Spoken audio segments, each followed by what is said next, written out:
and I'm doing something that I quite like. I'm getting a sensor tower up because these are close air positions on a map, and you need to get really, sensor towers are an incredibly important tool in Terran vs. Terran. It's all about positioning, and they really do allow you to see if those mid-game drops are coming, because they're terrifying in these sort of positions, because counterattacking with drops is so easy to do. Exactly. And now that's some. Now I'm going to ask this because I don't play Terran at all. But why don't Terrans use sensor towers more often? They're such good tools.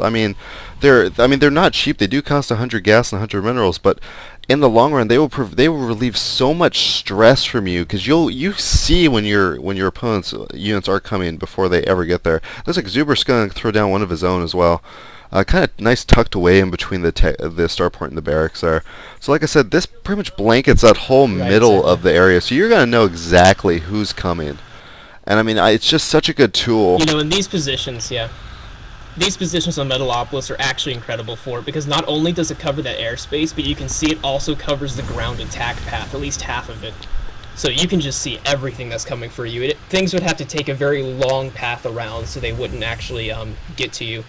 And it looks like I'm actually starting to push out across the map. Force him off the Zelnaga Watchtower, but that Hellion does get out alive. And it looks like you're pushing up, you pulled back, then you're pushing up again. Zubrus kind of holding back here. Now Zubrus is pretty much just going Marine Marauder. It does look like he has Thor on the way. Now I like how you're using the Vikings here to get the high ground site here, and you took that sensor tower out instantly. And it looks like you're going to load all your units up into these dropships. Going to drop right up here now. Where's Zubrus' attention? Zubrus is pulling his forces back. I think he's really worried about losing them to the siege tanks here. He realizes though he has to come back into his base to help defend here because he's got units like pounding away to starport. I think the starport is going to go down. Zubrus is not moving into that blast range. She is really concerned, and I see why, because all these Marines are just getting essentially one-shotted right now. And he's going to try to take him out. And looks like Zubrus got a lot of casualties there. Is he going to save the starport? I don't think he is. I don't even think he realizes it's burning. I think he is going to lose that. Well, yeah, you just pull away pretty much unscathed. You lost a good chunk of your army, but the starport is going to go down. Zubrus lost a ton of his army there. Right, now one important thing to mention in that fight is that Zubrus is going for a fairly unorthodox Terran vs. Terran build. He's actually not getting siege tanks. He's choosing to go more Marine Marauder Medevac focused with Thor assistance. So he's going to really try to just bust my siege tank position with stronger units. And we see he actually is getting another factory out to increase that Thor production, and getting even a planetary fortress at his third, which he just finished.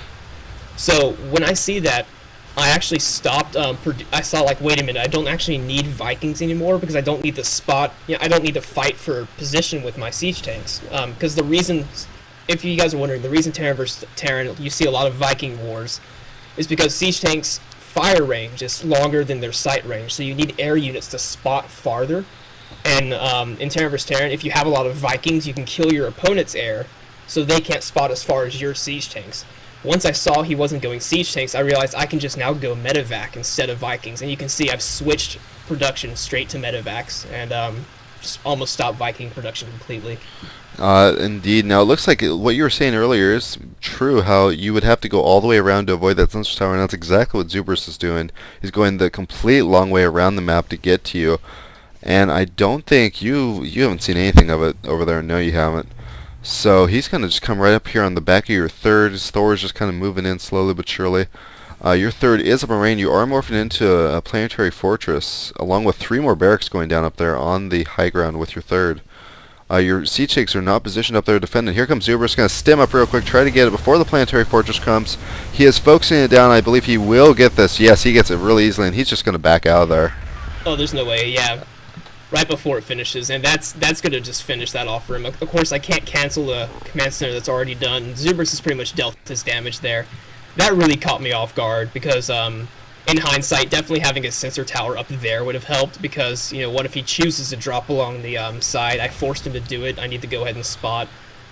So that would have definitely been a better idea. I am actually picking up 3 reactors on these barracks. I'm a supply block now because that command center was part of my supply. I need to go ahead and start adding supply depots. You know, not, you know, make more exactly. units. Would be a nice thing And I actually remember while I was watching this game, I remember we were talking about that when that command center went down, how you did get supply block there. It looks like in the meantime, though, you were dropping in Zubrus's base, and I think all you did was you did manage to get his orbital command to lift off in his main, but you did not get anywhere else with that. He was able to force you back. Right, I think it might have killed, like, a supply depot or something. But you know, whatever damage you can do, and it looks like I only lost to one Marauder during that entire conflict, so any sort of damage you can do. This is why, and if you do remember, during that attack on the side of his base with the siege tanks, I actually managed to kill his sensor tower. And it looks like Zubrus actually remembers that, and he's going to go ahead and throw it down yet again. I see the little hologram image of it, and there it goes right there. That allowed me to drop exactly. Now, and it does force Zubrus to keep his army back in his base because he's afraid you're going to do it again. In the meantime, though, he does have his third up and running. Not quite saturated fully, but not doing terribly at all.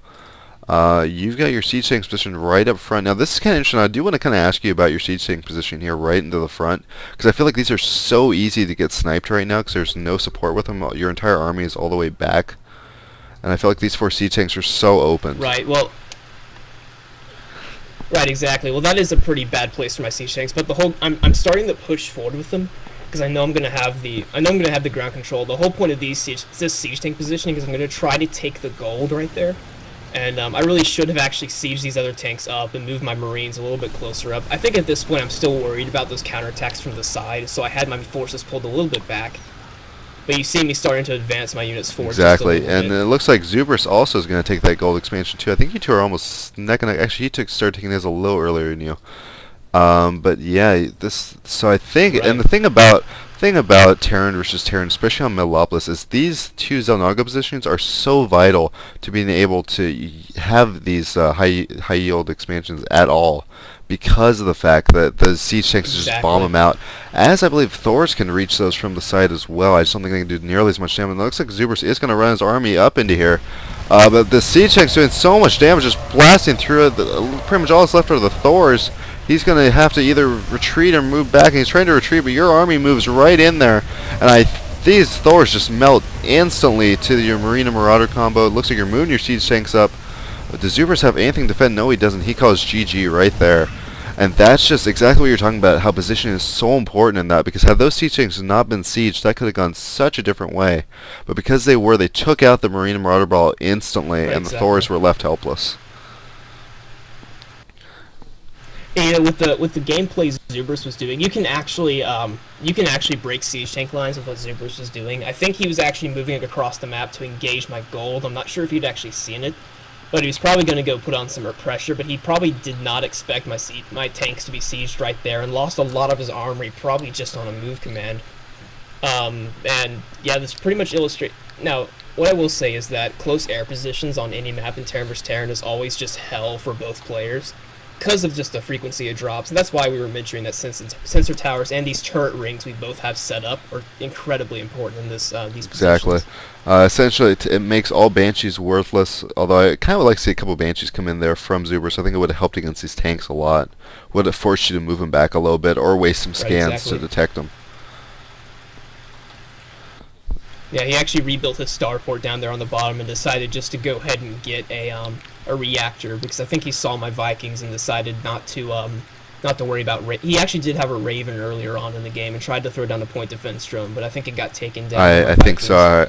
I remember that. And then, but yeah, I mean that game just shows you exactly how important position is in this game. And also, I think probably what Zubrus did was he probably scanned down here in your base and realized, hey, there's nothing down there, and he could do some damage. And then did even realize that your siege tanks were closer up, and I'm guessing that's probably what had to be going through his mind right there. Exactly, and that's why controlling those watchtowers in these positions especially is just so incredibly important. He would have seen, obviously, that stuff was there, and I probably should have had this Zelnaga watchtower at some point, so I would have seen his expansion was going up and could have dropped it, or... There's actually so many options in Terran vs. Terran. A lot of people don't notice the different subtleties and builds, but I could have been a lot more aggressive in my siege tank pushing, but I decided to be a little bit more passive because I did see he was going for this really strong mech army. He actually had superior upgrades than I did throughout this game, so I was really having to to be pretty darn careful this It entire was, game. and that's but I think that's just the whole turn versus turn thing is you have to be careful in it. Whereas Zerg versus Zerg, you're just pretty much throwing units at each other, and Protoss versus Protoss is just a battle of who can get Colossus first. So I mean, but where turn versus turn is more like a chess match, trying to decide who's going to make the first move and how it's going to work. And actually, I'm zooming in on all the blood of all of the Zubrus units they lost there, just because it's pretty cool. Oh wow, yeah. I didn't actually notice that before. Yeah, it's pretty. That It's is. pretty intense. That's what I love about StarCraft 2 is that the graphics are just so wonderful. You can see all this blood just everywhere. I mean, it's splattered everywhere, and all your tanks just rolling right over it. Making them look a lot more epic than they actually are. Damn. But yeah, guys, I think that's going to be it for this cast. Just kind of a fun TBT, kind of show you kind of some of the intricacies of it. Do you have any last words there, Gray? Oh, definitely, yeah. And well, I mean, be sure to check out our website at collectivestarcraft.com, and it's a really great community. We have casts uploaded regularly. You can just join us, and I actually host most of the tournaments, so we have those going on. They're not just 1v1 tournaments. Sometimes we add in some really fun, crazy ones too, where nothing makes any sense and everyone's going insane, but we're all having fun at the same time. We also have multiple casters coming up soon. So everyone will be able to upload. All the collective casters actually have access to this channel, so you'll be able to see a lot of content really quickly from a lot of different people.